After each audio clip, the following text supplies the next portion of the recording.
Thumbnail থেকে বুঝে গেছো কিসের উপর করতে চলেছি। লাইফে আমি ফার্স্ট টাইম কিউএ নিয়ে ভিডিও করছি, তাও আমার নিজস্ব চ্যানেলে। অবশ্য নিজস্ব বলতে আমরা সহেলিরই চ্যানেল, বাট আমাদেরই তো চ্যানেল না। তো খুবই এক্সাইটেড এর জন্য। আর আমরা কয়েকদিন আগেই ফেসবুক অ্যান্ড ইনস্টাগ্রাম স্টোরিতে দিয়েছিলাম, কেউ যদি কোনো কোশ্চেন করতে চাও করতে পারো। আর হোয়াটসঅ্যাপে আমি পার্সোনালি সবাইকে সেন্ড করেছিলাম, যদি কেউ কোনো কোশ্চেন করতে চায় করতে পারে, আমি সেটার অ্যান্সার আমার ইউটিউব ভিডিওতে দেবো। তো সেই অনুযায়ী অনেকগুলো কোশ্চেন এসছে, সেখান থেকে আমি 15টার মতন কোশ্চেন সিলেক্ট করেছি। কারণ অনেক এমন হিজিবিজি কোশ্চেন ছিল যেগুলো আমার নিতে ইচ্ছা করছিল না, তো যার জন্য আমি ওগুলো নিইনি। আর কিছু কোশ্চেন সিমিলার ছিল, তো সেগুলো একবারে নিয়ে নিয়েছি। তো ভাবলাম যে যখন অনেকদিন আগে এটা আমার করা উচিত ছিল, তো সেটা আমি এতদিন বাদে গিয়ে করছি। কারণ অনেকদিন আগে আমাদের কাছে এরকম কোশ্চেন আসতো যে হ্যাঁ তোমরা ট্যুর দেওয়ার ভিডিওটা করছো, কেন বন্ধ করে দিলে, ওটা করো।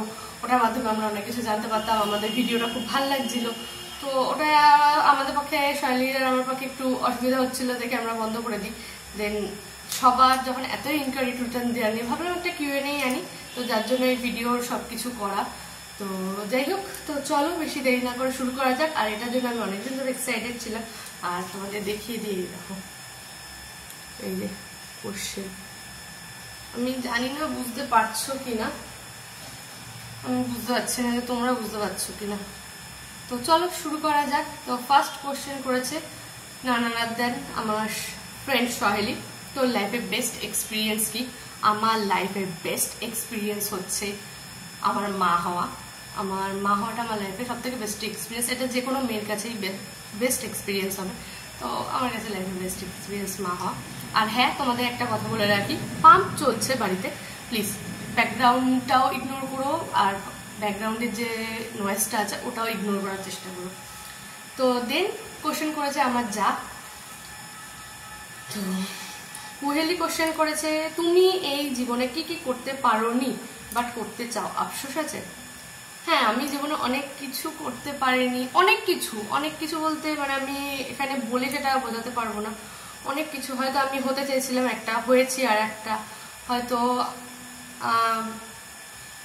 আমার ইচ্ছা ছিল অন্য কিছু জিনিস নিয়ে পড়াশোনা করার বা অন্য কোনো কলেজে পড়ার, আমি পড়েছি সেটা অন্য। তো এরকম অনেকে আছে, বাট এগুলো নিয়ে আমার কোনো আফসোস নেই। কারণ আমি যেই সাবজেক্ট বা যেই কলেজে নিয়ে পরে আস্তে আস্তে সেটা আমার ভালো লেগে গেছে, তো যার জন্য আমার আফসোসটা নেই। কিন্তু হ্যাঁ, আমি এগুলো করতে পারিনি, অন্য কিছু নিয়েও করতে পারতাম, তো সেটা আমি আফসোস করি না। বাট আমি মানে কি বলবো, একটা খারাপ লাগা আছে, কিন্তু আফসোস নেই আমার কাছে। তো দেন কোশ্চেন করেছে হচ্ছে রিয়া, আমার ফ্রেন্ড। ও করেছে ডেলি রুটিন কি? ডেলি রুটিন আগে একরকম ছিল, এখন ছেলে হওয়ার পর আর এক রকম হয়ে গেছে। ভোর 6টার সময় উঠে ছেলের কাজ বাজ করে আমি আবার ছেলেকে খাইয়ে দিয়ে ঘুম পড়াচ্ছি, ঘরের কাজ করে এই সমস্ত। আর যদি বলিস যে আমার স্ক্রিনের ডেলি রুটিন কি, তো স্কিনের ডেলি রুটিন বলতে আমি সকালবেলা উঠে আগে ফেসটাকে ভালো মতন ক্লিন করি, সেটা ফেস ওয়াশ হোক বা ক্লিনজার হোক, যেটাই পারি না কেন সেটা দিয়ে খুব সুন্দর করে ফেসটাকে ইউজ করি। দেন ব্রাশ করি, তারপর একটা টোনার ইউজ করি, ব্যাস আর কিচ্ছু করি না। আর তারপর স্নানটা হয়ে গেলে আমি একটা সানস্ক্রিন আর একটা ময়শ্চারাইজার ইউজ করি, ব্যাস। আর কাজের দিক দিয়ে পুরো ডেলি রুটিন বলেই দিলাম যে ছেলের পেছনে কাজবাজ করে, সংসারের কাজবাজ করি, তারপর স্নান করি, ঠাকুর পুজো দিই, দেন একটুখানি আবার ছেলেকে নিয়ে পড়ি। আর গাইস, তোমাদের একটা কথা বলে রাখি যে আমি ফার্স্ট টাইম কিউএনএ ভিডিও করছি, আমার অতটাও এক্সপিরিয়েন্স নেই খুব ভালো মতন গুছিয়ে তোমাদের বলার। হয়তো আমার ভিডিওটা কোথাও না কোথাও ভুল ত্রুটি হতেই পারে, তো প্লিজ একটু ক্ষমা করে দিয়ে পুরো ভিডিওটা দেখো, আশা করছি ভালো লাগবে। তো দেন কোশ্চেন করেছে প্রসেনজিৎ দা, যে স্যারের কাছে আমি ফিলোসফি করতাম, তো উনি করেছে তোমার ফেভারিট সাবজেক্ট কি ছিল? অবশ্যই আমার ফেভারিট সাবজেক্ট ফিলোসফি ছিল, কারণ ফিলোসফি পড়তে আমার ভীষণ ভালো লাগতো। ফিলোসফি লজিক, ফিলোসফি মানে এভরিথিং আমার খুবই ভালো লাগতো। আর বিষয়ত দাদা যেইভাবে গাইড নিয়ে পড়াতো, দাদার মানে বোঝানোর স্টাইলটা, আমি ওটাতে বেশি অ্যাট্রাক্ট হতাম, যে আমার মাথায় না খুব তাড়াতাড়ি ঢুকে যেত। আর আমার কলেজে ছিলেন এডি টু ম্যাম, তো উনি যেভাবে বোঝাতেন আমার মাথাটায় খুব তাড়াতাড়ি ঢুকতো, আমি নিতে পারতাম জিনিসটা খুব ইজিলি। তো যার জন্য আমার ফেভারিট সাবজেক্ট আমার সবসময় ছিল ফিলোসফি। আচ্ছা, পল্লবী কোশ্চেন করেছে ফিউচার নিয়ে কি প্ল্যান আছে? ফিউচার নিয়ে তো আপাতত অনেকটাই প্ল্যান আছে। ফার্স্ট অফ অল ইউটিউবটাকে একটা ভালো জায়গায় নিয়ে যাওয়া, এখন যেহেতু ছেলে আছে ছেলেটাকেও একটা ভালো জায়গায় নিয়ে যাওয়া। আর সব থেকে বড় যেটা প্ল্যান রয়েছে, আমার যদি ইউটিউবটা একটা ভালো জায়গায় পৌঁছায়, আমার যদি ইউটিউবের মনিটাইজেশন অন হয়, আর্নিং স্টার্ট হয়, আমার যে জিনিসটা সব থেকে বেশি মাথায় ঘোরে সেটা হচ্ছে আমি রাস্তাঘাটে বেরোলে অনেক গরিব মানুষদের দেখি যারা রাস্তাঘাটে বসে থাকে, তার সাথে ছোট বাচ্চারাও থাকে, আমার সেটা খুবই খারাপ লাগে। যদি আমার ওই সাথে মনিটাইজেশন অন হয়ে পেমেন্ট ঢোকে, আমি তাদের জন্য আগে কিছু করতে চাই। তো এটা আমার সব থেকে বড় প্ল্যান ফিউচারে। আমি বাড়ি ঠাড়ি বলা ভুল, আমার অলরেডি বাড়ি রয়েছে, বাদ দাও, তো টাকা পয়সা আমি পরে জমাবো ভাই। আমি আগে ওই গরিব মানুষগুলোর জন্য কিছু করতে চাই, তাদের একটা বাড়ি ঠাড়ি বা তাদের জামা কাপড় কিছু আমি একটা পুরো সিকিউর করতে চাই তাদের লাইফে। এটা আমার লাইফে সব থেকে বড় একটা প্ল্যান। দেন করেছে দাঁড়া বাবা এত কোশ্চেনে। দেন হচ্ছে মা হওয়ার আগে ও পরে নিজের জীবনে কি পরিবর্তন লক্ষ্য করেছ? Best wishes for little one, এটা করেছে আমার ননদ সুকন্যা পাল। তো থ্যাংক ইউ সো মাচ আমার ছেলের জন্য বেস্ট উইশ করার জন্য। মা হওয়ার আগে আর পরে পরিবর্তন, ভীষণ পরিবর্তন, ভীষণ। আগে যেটা আমি একটুখানি নিজের কাজটা 10 মিনিট পরে করলে হয়ে যেত, থাক একটু ল্যাদ খেয়ে নি দেন আমি করবো, সেইটা এখন আমার হয় না। বা একটু সময় করে ফোনটা ঘাটবো, স্ক্রল করবো যে কি হচ্ছে না হচ্ছে একটু দেখি, সেই সময়টা আমি পাই না। সেগুলো আমার খুব তাড়াতাড়ি খুব স্পিডে কাজ করতে সকালবেলার দিন।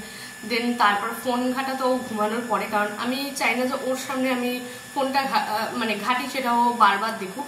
আমি এটা একটু অ্যাভয়েড করার চেষ্টা করি যাতে বড় হয়ে ওর ফোনের উপর অ্যাট্রাক্টটা না জন্মায়, এর জন্য আর কিছুই না। তো আমার লাইফে এরকমই টুকটাক পরিবর্তন আছে বাবা, মানে বলতে গেলে শেষ হবে না। দেন তারপর করে হচ্ছে রাহুল, তোমার রাগ হলে তুমি কি করো আর ইউটিউব কাকে দেখে শুরু করা? আমার রাগ হলে আমি যদি রাগটা কারোর উপর বের করতে না পারি, আমি নিজেকে হিট করি। অবভিয়াসলি আমি নিজেকে হিট করি বা দেয়ালে হিট করি আমার রাগটা বের করার জন্য। আমি রাগ শরীরে পুষে রাখতে একদমই পারি না, আমার দ্বারা সেটা হয় না। রাগ আমার মানে কি বলবো, শরীরে পুষে রাখা মানে আমি বিষ খেয়ে নিয়েছি এরকম একটা ব্যাপার। আমি রাগ রাখতে পারি না, হয়তো ওই মুহূর্তে তার উপর প্রকাশ করতে পারলাম না, ইনস্ট্যান্ট ওখান থেকে সরে গিয়ে বা সে যদি চলে যায় আমি নিজেকে হিট করে দেবো, নাহলে দেয়ালে হিট করে দেবো, ভাই আমি পারি না। আর ইউটিউব কাকে দেখে শুরু করা, আমার ইউটিউব আমি যখন শুরু করেছিলাম তখন আমি সেইভাবে ইউটিউবার দেখতাম, যেমন বঙ্গাই ছিল, মুন্নাদি ছিল, আমি এদেরকে ভীষণ ফলো করতাম। তো আমার আর একটা চ্যানেল আছে বং বর্ষা, তো সেই চ্যানেলটা আমার শুরু করা হচ্ছে বংপোস্ত দেখে। বংপোস্তটা আমি তখন খুব দেখতাম। আর পায়েল তো বিশাল বড় ফ্যান, পায়েল দির ওটা আমি দেখে দেখে মানে কি বলবো, আমার মাথা খারাপ হয়ে যেত, ভীষণ হাসি পেত। তো যার জন্য বংবর্ষাটা আমার শুরু হয়েছিল তখন পায়েল দিকে থেকে। বাট এই চ্যানেলগুলো আমি মুন্নাদি, কিরণদা এদেরকে দেখেই আমার মানে স্টার্ট করা। আর আমার এই ফোনটার একটা বাজে স্বভাব কি জানো, বারবার ফোনটা বন্ধ হয়ে যায়, মানে আমার বারবার অন করতে হয়। রিসেন্টলি ফোনটা আমি সার্ভিসিংয়ে দিয়েছিলাম, তো সার্ভিসিং থেকে আসার পরেও দেখছি একই কেস, মানে কি বলবো বারবার এরকম অন করতে কার ভাল লাগে ভাই, এরকম অন করো রে, তারপর দেখো রে। আচ্ছা, পিউ মালাকার কোশ্চেন করেছে, তোমার লাভ ম্যারেজ নাকি অ্যারেঞ্জ ম্যারেজ? আমার অ্যারেঞ্জ ম্যারেজ। যদি লাভ ম্যারেজ হয় তাহলে কিভাবে তোমার বরের সাথে দেখা হলো? আমার লাভ ম্যারেজ নয়, তো আমি বলতে পারবো না এটা। আর অ্যারেঞ্জ ম্যারেজ হলে তাহলে তোমার বরকে দেখে কি মনে হয়েছিল? আমার বরকে দেখে কি মনে হয়েছিল, অনেকদিন আগের ব্যাপার। ফার্স্ট মনে হয়েছিল, মানে আমার যেটুকুনি মনে আছে আমি অনেস্টলি সেটুকুনি বলছি, যে খুব গম্ভীর রাগী একটা মানুষ, খুব কথা কম বলে কিন্তু খুব ভদ্র, মানে খুবই সাধারণ ভদ্র, এটা মনে হয়েছিল।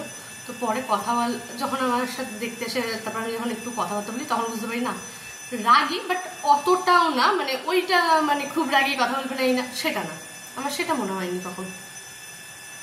স্নেহা কোশ্চেন করেছে, তোমার ওটি এক্সপিরিয়েন্স কি? আমার ওটি এক্সপিরিয়েন্স মানে কেমন বলবো, আমাকে ডক্টর বলেছিল যে তোমার 8টার সময় ওটি হবে, 8টা তুমি সকালবেলায় ভর্তি হবে। তো আমি গিয়ে সকালবেলা ভর্তি হই। আমি সারা রাত ঘুমাইনি, আগের দিন সারা রাত ঘুমাইনি। আমি বারবার দেখছি যে ভোর 4টে বাজলো কিনা, 4টার সময় আমি চান করে 5টার মধ্যে বেরিয়ে যাবো, বাজলো কিনা আমি এটা বারবার সেদিন নোটিস করছিলাম। তো নোটিস করে যেই 4টে বেজেছে আমি তাড়াতাড়ি করে উঠে চান টান করে আমি 5টার মধ্যে রেডি। তো 5টার মধ্যে আমি বেরিয়ে যাই, 6টার মধ্যে যেহেতু আমার ভর্তি হতো। তো 6টার মধ্যে গিয়ে আমি ভর্তি হই ওখানে। দেন ওখানে নার্সরা আমাকে বলে যে ড্রেস আপ চেঞ্জ করতে হবে, ওদের ওখানকার ড্রেস পরায়। তখন না আমার মনের মধ্যে একটু ভয় লাগছিল, কি হবে এরকম। তো দেন আমার তখন একটু ভয় লাগছিল কি হবে না হবে। আমি খালি ঠাকুরকে ডাকছিলাম, যেহেতু আমি মহাদেবের ভক্ত, আমি আমি খালি ওম নমঃ শিবায় করে যাচ্ছিলাম যে ঠাকুর আমাকে প্লিজ এতটা আসলাম, এটা পার করিয়ে দাও, আর কিচ্ছু না। তো সেটাই করেছি।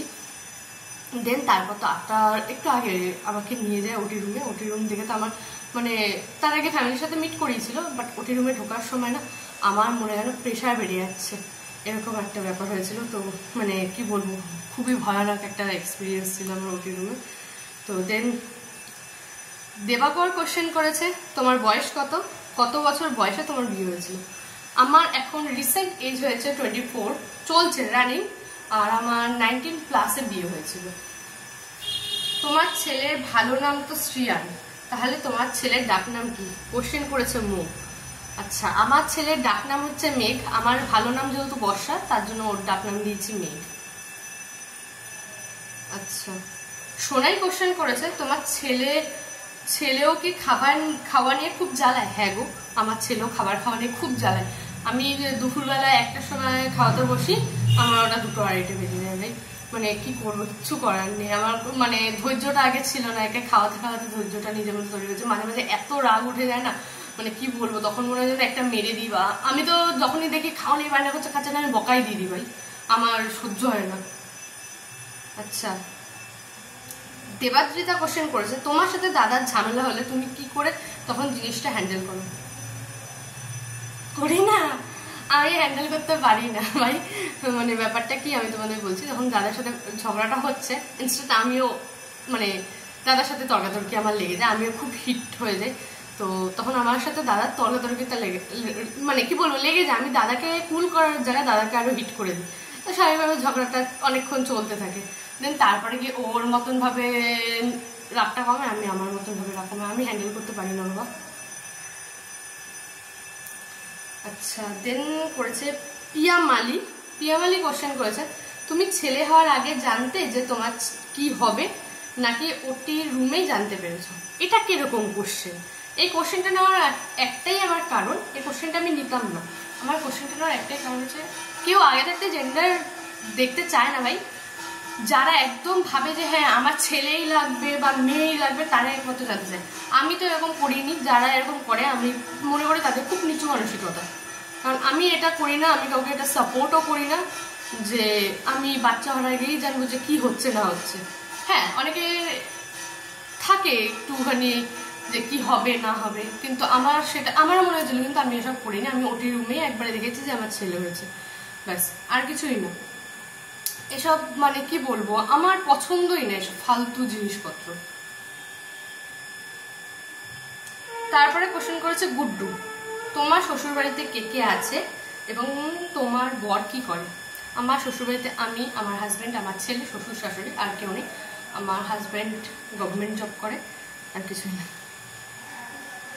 আচ্ছা, এইটুখানি, আর কোশ্চেন নেই। 16টা কোশ্চেন টোটাল, 15টা বলেছিলাম মনে হয় তোমাদের, তো টোটাল 16টা হচ্ছে কোশ্চেন। আশা করছি তোমাদের কোশ্চেনগুলোও ভালো লেগেছে, কোশ্চেনের অ্যান্সারও ভালো লেগেছে। যদি ভালো লেগে থাকে অবশ্যই লাইক কমেন্ট শেয়ার করে দিও, আর তোমাদের নিজস্ব যদি কোনো কোশ্চেন থাকে সেটা অবশ্যই আমাদের কমেন্ট করে জানিও। Bye bye.